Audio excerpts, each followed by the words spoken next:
19ویں آیت میں لکھا کیونکہ جس طرح ایک ہی شخص کی نافرمانی سے بہت سے لوگ گنہگار ٹھہرے، اسی طرح ایک کی فرمانبرداری سے بہت سے لوگ راست باز ٹھہریں گے۔ اور بیچ میں شریعت موجود ہوئی تاکہ گناہ زیادہ ہو جائے، مگر جہاں گناہ زیادہ ہوا وہاں فضل اس سے بھی نہایت زیادہ ہوا۔ میں شروع میں یہ سمجھتا تھا کہ اس کا کیا مطلب ہے کہ جہاں گناہ زیادہ ہوا وہاں فضل کیا؟ اس کا مطلب خدا کا فضل ہمیشہ بہت سٹیپ، بہت قدم، یا ایسا ہم اپنے محاورے کے مطابق کہہ سکتے ہیں کہ خدا کا فضل ہمیشہ ہی ایک سٹیپ آگے ہے۔ خدا کا فضل جو شروع سے بنی نوع انسان پر رہا وہ ہمیشہ ہی ایک قدم آگے رہا۔ انسان نے گناہ کیا، انسان نے نافرمانی کی، انسان نے پتہ نہیں کیا کچھ کیا، لیکن اس کے باوجود بھی خدا کا فضل ایک سٹیپ ہمیشہ آگے رہا۔ اور میں آپ کو بتانا چاہتا ہوں کہ فضل وہ قوت اور وہ طاقت ہے، فضل وہ سمندر ہے اور ایسی پاور ہے جو گناہ کے اثر کو اپنے اندر جذب کر لیتی ہے۔ ہاللیلویہ۔ فضل وہ طاقت اور وہ پاور ہے خدا کی کہ وہ گناہ کے سارے زہر کو اپنے اندر جذب کر لیتی ہے، چاہے اس زہر سے، چاہے اس کے اثر سے مسام پھٹ جائیں، چاہے اس اثر سے ایسا ہو کہ پسینہ بھی گویا خون کی بڑی بڑی بوندیں ہو کر گر جائے، لیکن فضل اس قدر بڑا ہے، ہمیشہ ایک قدم آگے ہے کہ وہ گناہ کے سارے زہر کو اپنے اندر جذب کر لیتا ہے۔ یہاں پہ اس ورس میں یہ جو باب ہے یہ راست بازی کا باب ہے۔ اس میں راست باز کیسے ٹھہرایا گیا، کس وجہ سے جو ایک گنہگار شخص تھا اس کو کیسے راست باز ٹھہرایا گیا، تو ساری تفصیل بیان کر کے وہ بیان کرتا ہے، کہتا ہے کہ اور بیچ میں جب راست باز ایک شخص کے سبب سے گناہ دنیا میں آیا اور یوں گناہ کے سبب سے موت آئی، اور یوں اب موت سب آدمیوں میں پھیل گئی کیونکہ سب نے گناہ کیا۔ اور یہ گناہ ان پر اس طریقے سے نہیں کہ انہوں نے ہر روز جو گناہ کیا تھا اس وجہ سے نہیں، بلکہ یہ ان کے جد امجد یعنی ہم سب کی جو شروعات تھی، آدم اس نے جب نافرمانی کی تو پوری بنی نوع انسان خدا کی نظر میں کیا ہو گئی؟ گنہگار ہو گئی۔ اور یہاں پہ وہ یہی واقعے کو دہراتا ہے، کہتا ہے جب ایک شخص کے سبب سے تمام لوگ گنہگار ہو گئے تو ایک ہی شخص کے سبب سے تمام لوگ کیا ہو جائیں گے؟ راست باز ٹھہریں گے۔ لیکن اچنبے کی بات اور امیزنگ بات یہاں پہ یہ بیان کرتا ہے، 20ویں آیت میں لکھا ہے اور بیچ میں شریعت موجود ہوئی تاکہ گناہ زیادہ ہو جائے۔ کیا اس بات کی سمجھ آئی آپ کو؟ جب وہ یہ کہہ رہا ہے کہ ایک شخص کے سبب سے گناہ آیا ہے تو دوسرے شخص کے سبب سے راست بازی آئی، تو پھر وہ کہتا ہے پھر بیچ میں کیا موجود ہو گیا؟ شریعت آ گئی تاکہ گناہ کیا ہو جائے؟ زیادہ ہو جائے۔ اب بائبل پرانے اسی رومیو کے خط کے پہلے باب میں آپ پڑھتے ہیں تو وہاں لکھا ہے کہ پہلے گناہ تو تھا، شریعت کے آنے سے پہلے گناہ تو تھا، پر وہ گناہ کسی پر لاگو نہیں ہوتا تھا، وہ کسی پر منسوب نہیں ہوتا تھا، وہ قانون بن کر کسی پر لاگو نہیں ہوتا، اس کی سزا نہیں ملتی تھی۔ وجہ یہ تھی کیونکہ شریعت نے آ کر اس کا گناہ ہونا ثابت کر دیا، اور جب پتہ چلا شریعت نے بتایا یہ گناہ ہے، یہ نہ کرنا، وہ نہ کرنا، یہ نہ کرنا، تو اس سبب سے ہم گناہ میں گلٹی ہو گئے، ہم اس شریعت کے تابع ہو گئے اور ہم نے اپنے آپ کو گنہگار سمجھنا شروع کر دیا۔ تو شریعت نے آ کر گناہ کو کیا کر دیا؟ پرومیننٹ کر دیا، واضح کر دیا، کھول دیا اس نے کہ یہ گناہ ہے، ورنہ گناہ تو پہلے بھی ہوتا تھا۔ تو یہاں پہ کہتا ہے کہ شریعت نے آ کے یہ کیا، لیکن جہاں گناہ زیادہ ہوا وہاں پہ آج ہم بات کرنے والے ہیں کہ جہاں گناہ زیادہ ہوا وہاں فضل، میرے ساتھ رہیے بولیے، جہاں گناہ زیادہ ہوا وہاں فضل اس سے بھی زیادہ ہوا۔ گریس ایک نیکسٹ اسٹیپ پہ، اس سے گناہ سے بھی آگے ایک قدم۔ آج میں اس سے پہلے کہ ہم اس پہ بات کریں میں یہ کہتا ہوں کہ ہم فضل کی بات کرتے ہیں اور ہمارے لیے فضل صرف ایک لفظ ہے، ہم فضل کی بات کریں، خدا کا فضل ہوا، خدا کے لوگوں پر فضل ہوا، اس طریقے سے فضل ہوا، آج یہ فضل ہوا، لیکن حقیقت میں ہمارا دل کرتا ہے کہ ہمارے جیسا انسان جب گناہ کرے، جب اس سے کوئی غلطی سرزد ہو، تو ہم میں سے ہر شخص اس کو کیا کرے؟ پتھر مارے، اور ہم اس کو بڑا ثواب سمجھتے ہیں کہ کاش میرے پتھر سے یہ شخص مر جائے۔ اور یہودیوں کے اندر تو یہ رواج تھا، یہ روایت تھی ان کی، یہ شریعت تھی ان کا، یہ قانون ان کو ملا تھا کہ کوئی بھی ایسا شخص زناکار ہے یا یہ سب کچھ جو کچھ بھی ہے گناہ گار خدا کا جس نے گناہ کیا، اس کو پتھر مار کے سنسار کر کے اس کو کیا کر دیا جائے؟ مار دیا جائے۔ ہم پتھر تو نہیں مارتے، ہم کسی کو سنسار تو لٹرلی کسی کو نہیں ایسے کرتے، ظاہری طور پر ہم کسی کو پتھر نہیں مارتے، لیکن ہم اپنی زبان سے اس کو اتنے پتھر مارتے ہیں، اور تب تک ہم چین نہیں لیتے جب ہمیں پتہ چل جائے کہ وہ کہے بھائی بس میں بے خدا ہو گیا ہوں، میں ایتھیسٹ ہو گیا ہوں، میں نے خدا کو چھوڑ دیا، بس اب میرا کلیسیا سے کوئی تعلق نہیں، اب میں نے چرچ جانا چھوڑ دیا، تو پھر شاید ہمیں بڑی خوشی ہوگی کہ اب ٹھیک ہوا۔ کیا یہ فضل ہے؟ اگر یہ فضل ہوتا تو پھر خدا اس سے بہترین کر سکتا ہے کہ گنہگاروں کے لیے اس کو اپنے بیٹے کو بھیجنے کی ضرورت نہیں تھی، گناہ کا زہر اپنے اندر جذب کرنے کی اس کو ضرورت نہیں تھی۔ اور جب یوحنا رسول انجیل میں شروع میں لکھتا ہے کہ ہم نے فضل پر فضل پایا اور ہم نے اس کا ایسا جلال، یعنی وہ فضل سچائی کی بات کرتا ہے تو وہ کہیں بھی گناہ کی بات نہیں کر رہا۔ جب وہ فضل کی بات کر رہا کہ ہم نے فضل پر فضل پایا، ہم نے فضل سچائی پائی، ہم نے اس کا ایسا جلال دیکھا، تو وہ کہیں بھی گناہ کی بات نہیں کرتا، بلکہ وہ یہ کہتا ہے جو کوئی اس میں جس نے اس کے وسیلے سے باپ کو قبول کر لیا، اس نے انہیں کیا کر لیا؟ خدا کے فرزند ہونے کا حق بخش دیا ہے۔ اتنا بڑا فضل، تو فضل محدود معنی نہیں ہے، فضل چھوٹا سا نہیں، اور فضل ایک وقت کے لیے نہیں ہوتا، فضل تو جاری و ساری رہتا ہے، وہ ازل سے ابد تک ہے، اور یہی فضل ہے۔ اور میں نے پچھلی دفعہ آپ کو بتایا تھا کہ فضل کا مطلب ہے جس چیز کے ہم حقدار نہیں ہیں وہ ہم پر، ہمیں بخشش، ہمیں مفت میں مل گئی چیز، وہ خدا کا فضل ہے۔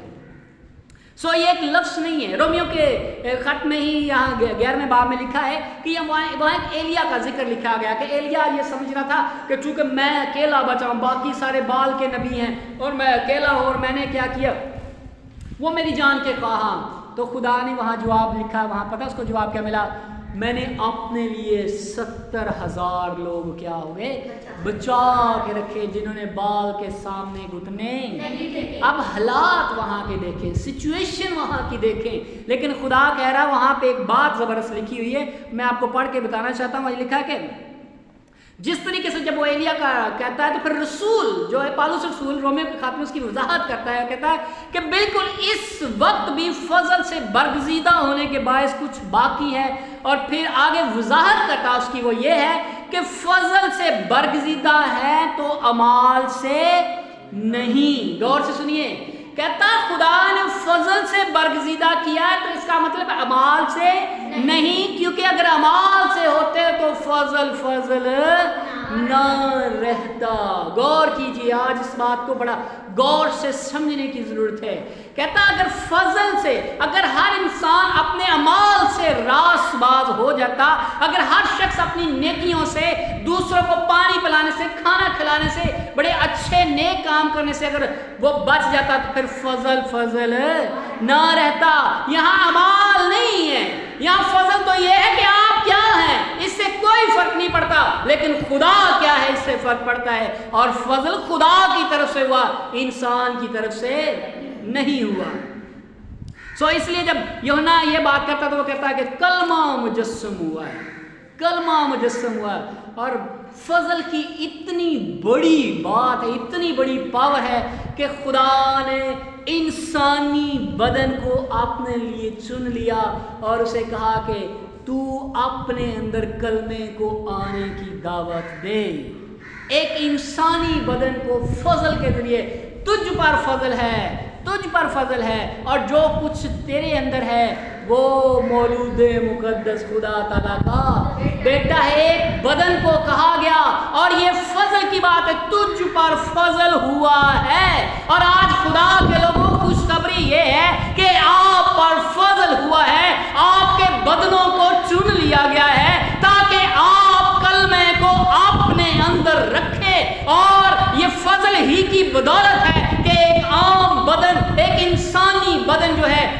اندر کلمہ خدا کو رکھتا ہے اور پھر وہ بدن جو ہے وہ اس قابل ہو جاتا ہے کہ اسے کیا کہا جائے؟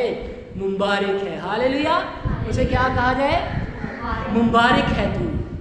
اور خدا کے لوگوں آپ سب مبارک ہیں, ہم سب مبارک ہیں کیونکہ ان بدنوں کے اندر کلمہ رکھا گیا ہے.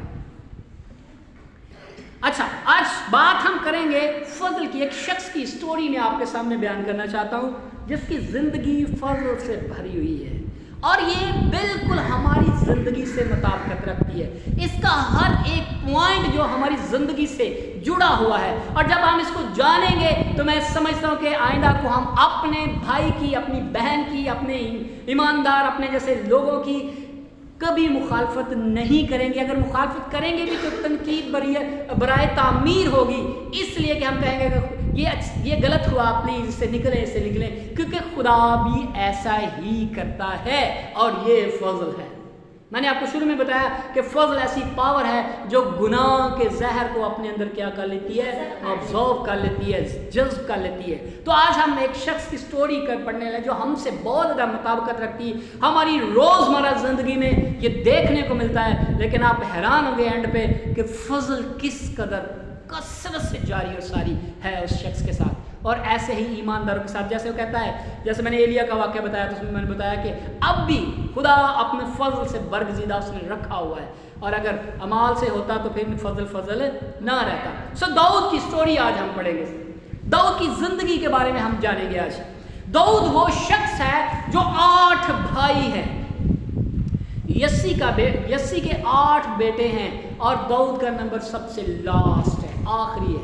اور جب خدا نے اس کو سیموئیل نبی کو بھیجا کہ تو جا کر ایک بندے کو یسی کے گھرانے میں جا, اس کے بیٹوں میں سے ایک کو مسا مخصوص کر, تو ڈیفینیٹلی وہ خدا کا نبی تھا اور اتنا ہی جانتا تھا کہ اسرائیل کے اندر جنگجو شخص ہونا چاہیے, ایک لمبا, جوان, خوبصورت ہونا چاہیے جس کو لوگ دیکھیں, ہر طرح سے دیکھیں کہ یہ خوبصورت ہے, جوان ہے, جنگجو ہے, سپہ سالار, اس ٹائپ کا. تو جب اس نے بڑے بیٹے کو دیکھا, لیا آپ کو دیکھا, اس نے کہا بے شک خدا نے اسی کو ہی چنا. خدا نے کہا میں نے اس کو نہیں چنا. دوسرے, تیسرے, چوتھے, 5ویں, 6 تک پہنچ گیا, 7ویں تک پہنچ گیا. اس نے کہا خدا نے کہا ان میں سے میں نے کسی کو بھی نہیں چنا, کیونکہ جو تو دیکھ رہا میں وہ نہیں دیکھ رہا. کیونکہ فضل کس پر ہونا تھا؟ کس پر فضل ہونا تھا؟ داؤد جو اس کو بلایا گیا, اور وہ بھیڑ بکریاں, نہ وہ جنگجو, نہ وہ شاید لمبا, جوان, خوبصورت, وہ چھوٹا بچہ ہی اس کو بلایا گیا. خدا نے کہا میں نے اسی کو چن لیا, سب سے چھوٹے بیٹے کو چن لیا. اور جب اس کو چن لیا کافی عرصے کے بعد جو داؤد بادشاہ بن گیا ہے, اور اس نے ایک خواہش ظاہر کی. اور وہ خواہش کیا تھی؟ اس نے ناتن نبی کو بلایا کہ میں اتنے خوبصورت دیودار کے درخت گھر میں رہتا, تو میں چاہتا ہوں کہ میں اپنے خدا کے لیے کیا کروں, گھر بناؤں. اس کو بادشاہ بنے ہوئے کافی دیر ہو گئی ہے. تو ناتن نبی نے کہا یہ بڑا اچھا, زبردست بنا. لیکن خدا نے ناتن نبی کو کہا کہ جا میرے بندہ کو کہہ کہ یہ خیال, یہ خواہش, یہ ڈیزائر بڑی اچھی ہے کہ تو میرے لیے گھر بنائے, پر تو وہ والا بندہ نہیں جس کے وسیلے سے میں اپنا گھر بنانا چاہتا ہوں. تو نے بہت اچھا, یہ بڑی اچھی خواہش ہے, لیکن تو وہ والا بندہ نہیں ہے جس کے ذریعے سے میں اپنے گھر کی تعمیر کروں گا. ہاں تیرے سلب سے جو پیدا ہوگا میں اس کو یہ اعزاز بخشوں گا. داؤد ہی کیوں چنا گیا؟ ایک سوال پیدا ہوتا ہے کہ آخر 8 بھائیوں میں اتنے خوبصورت لمبے جوان, اس میں داؤد ہی کیوں چنا گیا؟ کیوں چنا گیا؟ اور بائبل بیان کرتی کہ اس کے اندر کوئی خاص خوبی نہیں ہے. بائبل بیان کرتی کہ اس کے اندر کوئی خاص خوبی نہیں, جیسی سب لوگ ہیں ویسے ہی ہے. اور آپ اس کی سٹوری بھی سنیں گے تو آپ کو پتہ چلے گا کہ وہ بالکل ہماری طرح عام بندہ ہے, ہماری طرح اس نے کھایا پیا, ہماری طرح اس نے سب کچھ یہ کیا, اور پھر بھی اس پر فضل کیوں ہوا؟ دراصل فضل کسی کی خوبی, فضل کسی کی نیکی, فضل کسی کی خوبصورتی, فضل کسی کا اونچا قد, فضل کسی کے دراز اور کسی کی صلاحیت کی وجہ سے نہیں ہوا, بلکہ فضل تو خدا نے کیا ہے. جس چیز کے ہم حقدار نہیں تھے وہ سب کچھ ہمیں مفت میں مل گیا, یہ ہے فضل. داؤد کو چنا گیا. داؤد نے کہا کہ گھر بناؤں گا. خدا نے کہا نہیں, یہ خواہش بڑی اچھی ہے, پر میں تیرے ہاتھ خون آلودہ, میں تیرے ہاتھ سے اپنا گھر نہیں بنوانا چاہتا. اس سے پہلے کہ داؤد کچھ ایسا بولتا تو خدا نے کہا کہ دیکھ تو ایک 1.5 سالوں میں سے لی گیا, تو ایک کوئی بھی تیری وقت نہیں, تیرے تو اپنے خاندان میں نہیں تھے. اور سب سے بڑی بات تھی کہ بادشاہ جو سول بادشاہ اس وقت, اس بادشاہ کے بوڑھے بادشاہ کے بعد اس کے بیٹے نے اس کا ولی عہد بننا تھا. لیکن یہاں تو نہ خاندان چینج ہو گیا، عہدہ چینج ہو گیا، اور پھر صلاحیتیں جو کچھ تھی وہ بھی ساری چینج ہو گئی کہ ایک بادشاہ کا بیٹا جو اس کے گھر میں پل بڑھ رہا اس کو نہیں بنایا، اس نے کیا کر دیا ہے، ایک چرواہے کو بنا دیا۔ خدا کے لوگوں، اگر آپ کچھ بھی نہ تھے اور آج آپ سب کچھ ہے تو یہ صرف کیا ہے، خدا کا فضل ہے۔ داؤد نے وہاں ایک کارنامہ کر دیا، اور کارنامہ کیا کر دیا، اتفاقاً اس نے کیا کر دیا جی، جاتی جولیت کو مار دیا۔ اب جاتی جولیت کو جب اس نے مارا تو اس کی واہ واہ ہو گئی، اور سول بادشاہ جو اس وقت کا حکمران تھا اس کی بے عزتی ہو گئی۔ اور جب اس نے کہا کہ یہ تو میری بے عزتی ہے کہ انہوں نے اس کے لیے لاکھوں کہا اور میرے لیے ہزاروں کہا، میں بادشاہ ہوں اور ایک عام بچہ ہے، تو اس نے ایسا کیا، تو اس نے اس کے ساتھ دشمنی بنا لی۔ اور اب کے بعد یہ بادشاہ جس کو مسا کیا گیا، جسے چنا گیا، جسے مخصوص کیا گیا، جسے کہا گیا کہ تو بنی اسرائیل کا بادشاہ ہوگا، وہ بیابانوں میں اور غاروں میں چھپتا پھرتا، اپنی جان بچاتا پھرتا ہے کہ کہیں میں سول کے ہاتھ نہ چڑھ جاؤں گی، وہ مجھے مار نہ دے۔ یہ حال ہو رہا ہے اس کا، اس کی زندگی میں۔ اور پھر کیا کہہ رہا ہے، اس نے ایک کام تو سب سے انوکھا کر دیا، اور وہ بائبل میں، ہم کسی اور بات کے فوکس کریں یا بات کا ذکر کریں نہ کریں، لیکن وہ بات پوری بائبل میں بہت زیادہ اپ ہو گئی، پرومیننٹ ہو گئی، بہت زیادہ اوپر چلی گئی، اور وہ یہ تھا داؤد اور بیت شبا کا جو واقعہ ہے۔ اور اس واقعے نے تو حد ہی پار کر دی داؤد کی۔ یہ وہ بندہ ہے جسے خدا نے چنا، جس پر خدا کا فضل ہے۔ اس بندے نے اپنی حکومت، اپنی سلطنت، اپنے سارے اختیار کا نجائز فائدہ اٹھا کر زنا بھی کیا اور قتل بھی کیا۔ تو ناتن نبی کی معرفت خدا نے اسے کہا کہ تو نے یہ سب کچھ کیا، میں تجھے ہلاک نہیں کروں گا، پر تلوار تیرے گھر سے کبھی بھی الگ نہ ہوگی، میں شر کو شرارت کو تیرے ہی گھر سے اٹھاؤں گا۔ لیکن جہاں گناہ زیادہ ہوا وہاں فضل بھی، میرے ساتھ رہیے، جہاں گناہ زیادہ ہوا فضل اس سے بھی نہایت زیادہ ہوا۔ اور یہاں کیا ہوا، اس کے بڑے بیٹے امون نے اس کا اپنی ستیلی بہن کے ساتھ گناہ زنا بل جبر کیا، اور پھر داؤد بادشاہ نے اس کا کوئی انصاف نہیں کیا۔ ابھی سلوم یہ چاہتا تھا کہ اس بات کا انصاف ہو، لیکن داؤد نے کوئی انصاف نہیں کیا، بھول گیا، حالانکہ وہ بادشاہ تھا، وقت کا حکمران تھا۔ پھر ابھی سلوم نے اپنے بھائی کو بھی مارا اور اپنے باپ کے خلاف بھی ہو گئے۔ بائبل یہ بیان کرتی ہے کہ وہ چھت پر اس نے ٹینٹ لگایا اور جتنی داؤد کی بیویاں تھیں ان کے ساتھ اوپر جا کر زنا کاری کی، اور داؤد کی آنکھوں کو دیکھنے کے لیے کافی تھا، لیکن داؤد ہلاک نہیں ہوا۔ یہ سب سزا اسے ضرور ملی۔ اور آج زندگی میں جب ایماندار، جب کوئی مقدسین خدا کے لوگ گناہ کرتے ہیں تو اس کی سزا اسے ضرور ملتی ہے، لیکن جہاں گناہ زیادہ ہوا فضل اس سے بھی، اور فضل کہیں بھی تھوڑا سا رکنے والا، ٹھہر جانے والا نہیں ہے، بلکہ وہ ازل سے ابد تک رہا ہے۔ اور پھر داؤد کے ساتھ یہ سب کچھ ہوا، خدا نے کہا تجھے ہلاک نہیں کروں گا، پر کیا کروں گا، تیرے گھر سے یہ سب کچھ سلسلہ چلتا رہے گا۔ اب اینڈ کی طرف ہم آتے ہیں۔ آپ حیران ہوں گے کہ یہ وہ شخص ہے جس سے گناہ ہوا، یہ شخص ہے جو قتل میں ملوث ہوا، یہ شخص ہے جس کو خدا نے کہا تیرے خون آلودہ میں تجھے اپنا گھر نہیں بنواؤں گا، یہ وہ شخص ہے جس نے اپنے بیٹے، جس کے بیٹے نے گھر سے یہ سب کچھ کیا۔ آج دنیا میں ایسا ہوتا ہے، ہم ایسے بات کرتے ہیں، وہ دیکھو جس کا خاندان دیکھو، اس کے بیٹے نے یہ کر دیا، اس کی بیٹی نے یہ کر دیا، یہ کیسا خدا کا خادم ہے، اس سے یہ ہو گیا، اس نے فلاں کام کر دیا۔ دیکھو ہم اس طریقے سے اپنے جیسے انسان کو ٹیز کرتے ہیں، ہم اس طریقے سے اس کو پن پوائنٹ کرتے ہیں۔ دیکھو اس کی بیوی نے کپڑے آج کیسے پہنے تھے، اس کی بہن نے دیکھو میک اپ کیسا کیا تھا، اس نے فلاں کیا، وہ دیکھو وہاں پہ یہ کر دیا، اس نے یہ کیا بول دیا، یہ کر دیا۔ خدا کا فضل یہ سب کچھ نہیں دیکھتا، بلکہ جہاں گناہ زیادہ ہوا فضل بھی اس سے نہایت زیادہ ہوا۔ اور جب نئے عہد نامہ میں متی رسول جو گناہ سے نا واقف نہیں تھا، اس کو پتا تھا کہ گناہ کیا ہے، گناہ کی سزا کیا ہے، اور ہم ایسے شخص کا نام لینا، اس کے ساتھ اپنے آپ کو منسوب کرنا بالکل بھی پسند نہیں کرتا، جس کے پتہ چلے اس کا خاندان بہت گندا ہے، اس کے دادا نے یہ کیا تھا، اس کے باپ نے یہ کیا تھا، اس کے بھائی نے یہ کر دیا، یار وہ دیکھو کلیسیا میں انہوں نے یہ کام، اس کی بہن نے یہ کر دیا، انہوں نے پیسے کھا لیے، انہوں نے چندہ کھا لیا، جائیداد کھا گئے، وہ یہ کرے۔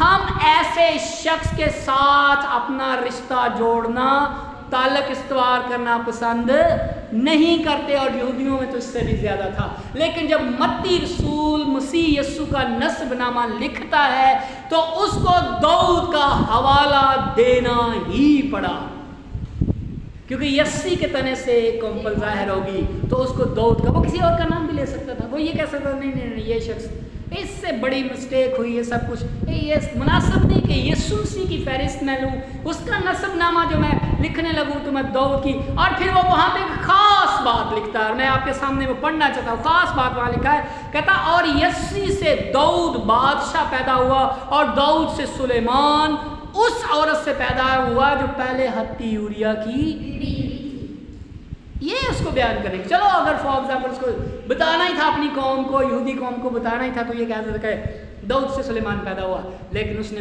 وضاحت وہاں کی، اور وضاحت کی کیا کی کہ داؤد سے سلیمان پیدا ہوا، اور یہ اس عورت سے پیدا ہوا جو پہلے کیا تھی، ہتی اوریا کی بیوی تھی۔ تو اس کے پیچھے سٹوری تھی کہ ہتی اوریا کون تھا جس کو اس نے قتل کروا دیا تھا۔ ہتی اوریا کی جو بیوی تھی وہ سمجھو اس کے ساتھ اس نے پہلے ناجائز تعلقات استوار کیے تھے، یہ وہ تھا، لیکن اس کے باوجود بھی متی رسول اس کو اس میں حصے دار بناتا ہے۔ اور مزے کی بات ہے، جب جس رات فرشتوں نے خوشخبری سنائی گڈریوں کو، تو انہوں نے، یہ فرشتوں نے کہا کہ آج داؤد کے شہر بیت لحم میں تمہارے لیے ایک منجی پیدا ہوا ہے، یعنی مسیح خدا۔ وہ یہ بھی تو کہہ سکتا تھا وہ کہنوں والے شہر میں، وہ یروشلم شہر جہاں پہ کلام ہے، نبی ہے، یہ سب کچھ، لیکن اس نے یہ نہیں کہا، داؤد کا نام لیا گیا۔ یاد رکھیے کہ فضل کم ہونے والی چیز، فضل رکنے والی بات یا چیز نہیں ہے، بلکہ فضل ازل سے ابد تک رہتا ہے۔ اور جب بھی ہم اپنے جیسے کسی انسان کو ٹیز کرتے، اس کا پن پوائنٹ کرتے، اس کا گناہ، اس کا اشتہار دیتے، اس سے یہ وہ اس نے فلاں کر دیا، اس نے فلاں کر دیا، تو دراصل ہم فضل کی گہرائی کو کبھی بھی ماپ نہیں رہے ہوتے، کیونکہ جہاں گناہ زیادہ ہوا وہاں فضل اس سے بھی نہایت زیادہ ہوا۔ لکھا ہوا بیچ میں شریعت موجود ہوئی، شریعت نے بتایا کہ یہ گناہ ہے، جب خدا راست باز ٹھہرا رہا ہے، ایمان سے راست باز ٹھہرا رہا ہے، تو بیچ میں شریعت نے آ کر یہ بتایا کہ یہ تو گناہ، یہ تو گناہ، یہ تو گناہ۔ اس کے باوجود بھی جب گناہ ہونا ثابت ہو گیا، گناہ اوپر آ گیا، تو جب گناہ زیادہ ہوا تو فضل پھر اس سے بھی نہایت زیادہ ہوا۔ خدا کے لوگوں، مقدسو، ایماندارو، اپنے اس بدن پر مت فوکس کیجئے، بلکہ اس بدن پر فوکس کیجئے جو جی اٹھا ہے، ہاللیلویا، اس کام پر فوکس کیجئے جو صلیب پر ہوا ہے، اس کام پر فوکس کیجئے جو آپ نے کبھی بھی نہیں کیا۔ فضل نے گناہ کے سارے زہر کو اپنے اندر جذب کر لیا، اور ہر روز داؤد کی طرح ہماری زندگی میں بے شمار ایسے ہوتے ہیں، لیکن پتھر مت اٹھائیے، پتھر مت ماریے، بلکہ اس نے کہا کسی نے تجھ پر گناہ نہیں، کسی نے تجھ پر گناہ ثابت نہیں کیا، کسی نے تجھ پر الزام نہیں لگایا، جب میں بھی تجھ پر گناہ الزام نہیں لگاتا، پھر آئندہ کو گناہ نہ کرنا۔ پالوس رسول کہتا ہے کہ فضل کا مطلب یہ نہیں کہ ہم گناہ زیادہ کریں، کہ فضل اس لیے ہو گیا گناہ کرتے ہیں، نہیں، ہرگز نہیں، کیونکہ جب ہم گنہگار شخص تھے، جب ہم نے توبہ کی تھی، تو دراصل اسی وجہ سے تو توبہ کی تھی کہ ہمیں کراہیت آتی تھی ایسی زندگی سے، ہمیں نفرت ہو گئی تھی ایسی زندگی سے، کہ ہم ایسی زندگی نہیں چاہتے، یہ گناہ والی زندگی نہیں چاہتے، یہ جھوٹ والی، یہ لالچ والی زندگی ہم نہیں چاہتے، اسی لیے تو ہم نے توبہ کی تھی۔ تو اب جب ہم نے توبہ کر لی، جب ہم مسیح میں آ گئے، جب ہم راست باز ٹھہرے، جب ہم اس کی موت میں اس کے ساتھ مشابہت پیدا کر لی، جب ہم پر فضل ہو گیا، ہم اس کے لوگ ہو گئے، ہم زندہ خدا کے بیٹے اور بیٹیاں، تو تب ہمیں اس سے بھی زیادہ نفرت ہونی چاہیے۔ سب گناہ ہماری زندگیوں میں بادشاہی نہ کرے، لیکن خدا کے لوگوں، خدا نے کبھی بھی یہ نہیں کہا، اور بائبل کبھی نہیں کہتی کہ جب آپ توبہ کر لیں گے، جب آپ خدمت میں آ جائیں گے، جب آپ خدا کے لوگ بن جائیں گے، تو پھر آپ سے مسٹیک نہیں ہوگی، یا یہ بدن جو ہے وہ دوبارہ جو ہے گراوٹ کا شکار نہیں ہو سکتا۔ بس اپنے آپ کو روح القدس کے تابع کیجیے، اس کو کہیے کہ جو میں نہیں کر سکتا وہ میں نہیں کر سکتا، لیکن میں تیرے فضل سے ہوں، جہاں گناہ زیادہ ہوا وہاں فضل اس سے بھی نہایت زیادہ ہوا. خدا آپ سب کو برکت دے. آمین. آپ کو